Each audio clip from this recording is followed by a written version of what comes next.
Magandang gabi Pilipinas, ito si Mike Padua at narito tayo sa pinaka-latest update sa bagyong si Nando. Ito po ang special coverage natin na yung Sabado ng gabi, Setyembre 20, 2025. Ito po ang ating Tagalog version, pinaglilingkod sa inyo ng Typhoon 2000 at ng Naga College Foundation. At pasalamatan din natin ang ating partners, Aboitiz Power, Bank of the Philippine Islands Sustainability. Yung interested, just click on the link here upang malaman kung itong programa ng BPI. At ang lokal na gobyerno ng Naga City headed by Honorable Mayor Lenny Robredo at ang ating Honorable Vice Mayor Gabby Bordado. Well, isa na pong full-blown typhoon si Nando. Lumakas po siya since kagabi at may dala na po siyang hanging 130 kph. Ang kanyang mata, nag-appear na po at lalong gumaganda yung kanyang mata. Pag gumaganda ang mata niya o nagiging smooth ang edges niya, may posibilidad po ito magkaroon ng rapid intensification at hindi malayo na maging isa po siyang super typhoon. At ito po yung pinaka-latest natin sa fast animation mula sa cyclonicwx.com. At nakita niyo may dalawang bagyo tayo na yon. Itong isang maliit, itong bulilit na bagyo dito sa may upper left, upper right corner. Ito po ang bagyong Sinyuguri. Hindi po ito makaka-apekto sa anumang bahagi ng ating bansa. Ito po ay mag-record patungo sa may karagatan east of Japan. Samantala ito naman pong si bagyong Mitag, formerly Mirasol, ay natutunaw na po north of Hong Kong. Isa na lamang siyang low pressure system.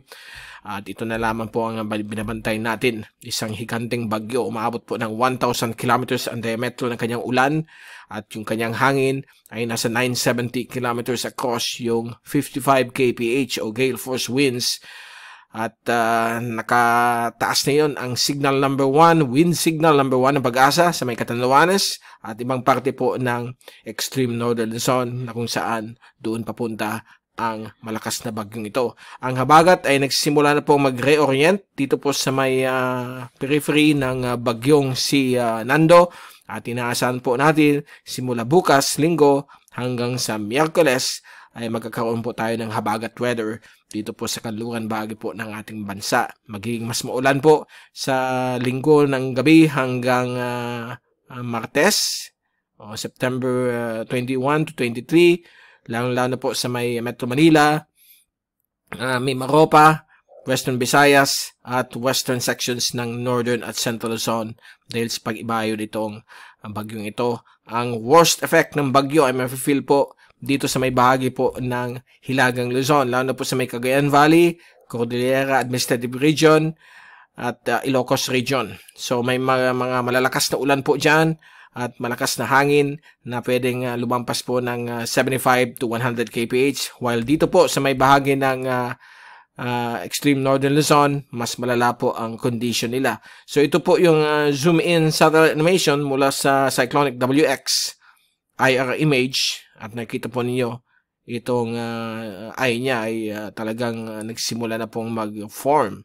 At unti-unti na po siyang umaakyat pa norte. Assign na papalapit na po siya doon sa kanyang forecast track.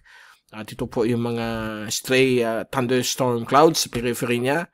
Pasalamat tayo, nag-weekend at hindi inulan ang ating fluvial procession dito po sa Peñafrancia Festival ng ating Our Lady of Peñafrancia.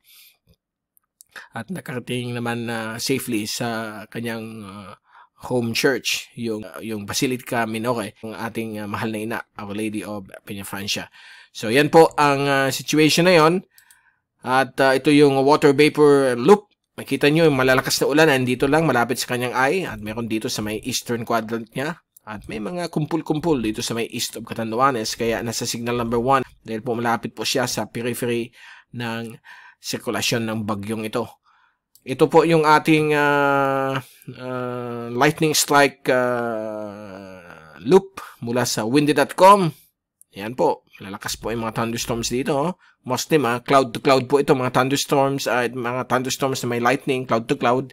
Yung lightning strikes niya. At bihira mga cloud to ground. So dito lang yan sa may lupa. So yan po ang ibang lightning strikes ay nasa karagatan. So, ganyan ka-powerful itong system na ito. At ito yung ating track kaninang alas 2 as of 11 a.m. So yan po ang kanyang tracking. At mukhang magbabago po ang ating tracking mamaya kasi mukhang bumababa ang tracking niya. So delikado po itong area po ng Calayan at Babuyan Group of Islands, pati itong coastal areas ng Ilocos Norte at Northern Cagayan, Port Santa Ana. Mag-ingat po kayo dyan dahil po mukhang magkakaroon po ng malalakas na hangin at ulan dyan in the next 48 hours. So may mga pumunta na dito mga storm chasers na mga kilala natin. Si James Reynolds, pati na rin si Josh Morgan ay nandyan na rin upang i-chase ang hagupit nitong bagyong si Nando na posibleng maging isang super typhoon before or during or after its passage dito sa may Batanes at Babuyan Group of Islands. So inaasahan po ito posible mag 260 kph. Mapakita natin sa inyo mamaya ang wind models mula sa Chips Ensemble. At ito yung mga signals pala ng Pag-asa as of 5 p.m. Nag-raise na po sila. So itong area po ng Northern Luzon, itong mga places na nakita ninyo dito, basahin na lang ninyo. Yan po ang nasa wind signal number 1. Meaning po, yung hangin na up to 63 kilometers per hour, posibleng ma-experience ninyo within the next 36 hours. Yung Catanduanes ay kasama din po. Okay? But wag kayong mag-worry, mga taga Catanduanes, dahil po for the next 24 hours, ibababa naman yan. For safety purposes lang po yan kasi nasa periphery po kayo ng sirkulasyon ng bagyong si Nando. Ito naman po ang ating multi-tracks mula sa typhoon2000.ph.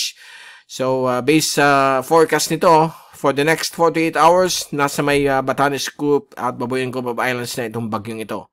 Tinasan po between 2 to 8 p.m. ang kanyang possible landfall kung may tatamaan siyang isla dito po sa may Balintang at Bashi Channel. Okay? Part po ito ng Luzon Strait. So, dyan po siya dadaan. At halos lahat ng agencies ay nag-agree. Okay? Nakikita nyo yung hangin. Naglalaro sa 110 to 140 kph ang kanyang sustained winds base po sa mga iba't ibang ahensya around Asia Pacific. Ito po yung wind forecast mula sa mga wind models. Ito yung binabanggit ko, yung CHIPS model o CHIPS Ensemble sa hangin ay mukhang pinaparich bilang isang category 5 na super typhoon, 260 kph. Pero posible rin maging isang super typhoon ito kapag nag-reach na po ng 250 kph o 240. Pag umabot po siya ng 130 knots, 240 po yan sa 1 minute average, at kapag umabot po sa Pag-asa na 185 10-minute average kph na hangin ay i-upgrade po yan bilang isang super typhoon. So ito yung clear ensemble naman po ng wind. Pinapakita dito yung CHIPS Ensemble. So ganyang katindi ang forecast ng mga wind models. Ito po yung forecast ng JTWC. Okay? So, akit pa po yan. Kung magbabago ang forecast, yan, nagbago na yung forecast ang JTWC. Mukhang inakyat nila sa 230 kph, 10 kilometers shy of becoming a super typhoon, 125 knots. Samantala, yung CHIPS Ensemble, yung wind model, ay posibleng umabot po ng 140 to 150 knots. Ano po yan? Nasa 260 to 280 kph. Okay, so mag-ingat po kayong lahat dyan sa extreme Northern Luzon. Mukhang malakas po itong bagyong ito. Baka siya ang magiging first super typhoon na magbibisita po sa ating bansa na yung taon. Mag-pray tayo sana magkaroon ng last minute miracle, but mabuti na maghanda tayo sa pag-approach itong malakas na bagyo. Okay? At ito naman po yung multi-model diagnostic comparison. At mukhang pataas talaga yung intensity. Pati yung wind shear product ay pababa yung hangin. Less than 10 knots. So, lalakas pa ng bagya itong bagyong ito. May time na lumakas po siya. Yung sea surface temperature nasa 29 degrees Celsius. At yung mid-level relative humidity ay nasa 80%. So, basang-basa po ang atmosphere. Para siya ay mag-intensify. At ito yung tropical cyclone heat potential. Ito po yung oceanic heat content. At nakita ninyo, off the charts yung kanyang energy. Okay? Na pwedeng kunin nitong bagyong ito. So, pagdaan niya dito, so ito yung bagyo. So, ang forecast ay dito siya dadaan. So, nakikita ninyo na dadaan po siya dyan sa color white, which is 200 ang kilojoules centimeter squared na energy. So, pwede siya maging isang super typhoon based na nakikita natin sa oceanic heat content o yung tinatawag nating tropical cyclone heat potential. Ito yung latest sa DeepMind ng Google. AI model po ito. Kasama po dyan yung orange, yung European Model Ensemble. At nakita nyo, lahat nag-agree. Dito po siya dadaan sa may area po ng Balintang at Bashi Channel sa may Batanes at Babuyan Group. At may concern tayo dito dahil meron ditong isang low pressure na mag-form sa September 22. At dumadami po ang AI model ng Google, itong DeepMind. Kasama po ang European model. Mukhang papunta po sa Bicol region at Samar. At sa September 26 o 27, magbibigay po ito ng mga ulan sa atin. Medyo scattered pa yung kanyang mga dots. Dapat kasi more on naka-confine lahat. Pag naka-confine yan, delikadong maging bagyo po ito. But yung American model, ginawa po siyang isang tropical storm. European model, shallow LPA lang. So, most likely, baka maging tropical depression. Kaya all eyes tayo, magbibigay po ng ulan ng more than 50 millimeters. Papakita natin sa inyo mamaya may alaman yung rain forecast. Ito po yung forecast ng European model. So, dito sa latest nila, papakita natin yung isang low pressure system. Ayan po, lalapit po sa Bicol. But sa Friday, mukhang hina po siya at malulusaw. But kahit na shallow po yan, ang problema natin yung ulan na dala niyan. Pwede pa rin mag-produce ng 50 to 100 millimeters. Naalala niyo yung bagyong si Mirasol. Nung nag-start po siyang mag-form east of Catanduanes, grabe pong binagsak na ulan dito sa Naga for 2 days. Yung segment ng dalawang severe thunderstorms, which lasted lang for 3 hours and 5 hours per day, umabot po ng 256 millimeters yung ulan. Yung total rain po yan for 2 days. Okay, kaya nagkaroon ng mga flooding sa lugar namin dito sa Naga at sa karatig puok ng Camarines Sur. So ito yung 24-hour rainfall accumulation ng bagyong si Nando at nakita niyo yung violet. Yan po yung ulan na more than 100 up to 400 millimeters. At ito naman po yung 50 to 100 millimeters, yung pula. Mukhang affected na po ang Mindoro dahil po sa habagat. Bukas po linggo. At sa Monday, ang kasagsagan, yan po. Ang area po ng Cagayan Valley, may 50 to more than 100 millimeters. Okay, yan, nakita nyo, umabot pang 240 ang iba. Tapos meron ditong isang portion at 300. Mahirap lang kasing hanapin, but expect natin more than 100 millimeters po yan.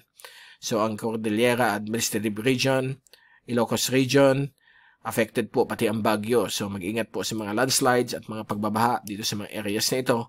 Dito naman po sa may Metro Manila, mukhang sa Martes. Okay, magkakaroon ng mga pag-ulan hanggang sa Miyerkules. Kung move natin itong slider, ayan po, Martes, kakaroon po ng malawakang pag-ulan. Dala na po ng habagat dahil malaki yung bagyo, talagang pinupush o pinupull ang habagat dito po sa western section sa Luzon. Kaya ang Central Luzon baka apektado ng mga ulan, may mga segments of more than 100 millimeters. Ang Metro Manila, 50 to 100 millimeters, baka lumampas pa. Kasi itong mga value na ito, minsan conservative. In reality, pwede pang lumampas. Gaya nga yung ulan natin, wala sa forecast yun, okay? Nung Tuesday, lumabot ng 100 plus millimeters yung ulan. So, mag-prepare po tayong lahat yan sa may Calabarzon, Metro Manila, Mindoro, Calamian Group, Northern Palawan, Western Visayas, at ibang parte po ng Central Luzon dahil magkakaroon po kayo ng rain event for 1 to 2 days. Kasi pinapakita dito, magsimula ng Monday hanggang Miyerkules, mayroon pa rin epekto yung habagat kahit na naglalandfall na po sa Hong Kong dahil malaki po itong bagyong si Nando. Pero sa Huwebes, magsimula na pong hina yung habagat. Yung coastal areas na lang po ng Zambales, Western Pangasinan at Bataan, may mga konting ulan pa rin. At ito yung isang low pressure system. Although ang forecast nito is 50% probability, September 26 and 27, less than 50% na po yan. But again, heads up lang po, kita niyo dito, next Saturday, September 27, may 50 to 100 millimeters na ulan, posibleng bagsak po sa Kabikulan, sa buong Bicol, dahil po sa pagdaan nitong LPA na babantayin po natin at baka maging tropical depression. So, we will keep you updated in the coming days. Sa alon naman po, na yung araw na ito hanggang sa susunod na 2-3 araw, lalo na po sa Monday at Tuesday, ay magiging napakalaki po ang alon. Itong area po ng center ng bagyo, o malapit sa center, ay umabot po ng more than 10 meters ang alon. May mga storm surge po dito sa may extreme northern Luzon. More than 1 meter up to 5 meters po ang malalaking alon po dito. Ang iba 6 meters. Dito na po sa may western sections ng Luzon, sa may West Philippine Sea.